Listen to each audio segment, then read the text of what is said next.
It's Sunday. Now I am going to take quickly spoken English test of Maruf, my student. বলো আমি খাই, I eat. আমি খেলাম, I ate. আমি খাবো, I will eat. আমি খাচ্ছি, I am eating. আমি খেয়েছি, I have eating. eaten. Eaten. আমি খাচ্ছিলাম, I was eating. আমি খেয়েছিলাম, I had eaten. আমি খেতাম, I could eat.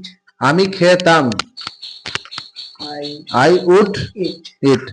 আমি খেতে পারি, I can eat. আমি খেতে পারতাম, I could eat. আমার খাওয়া উচিত, I should eat. আমি অবশ্যই খাবো, I must eat. আমাকে খেতেই হবে, I have to eat. আমি খেতে চাই, I would like to eat. আমি খেতে পারবো, I will able to eat. I will be Able to eat. okay.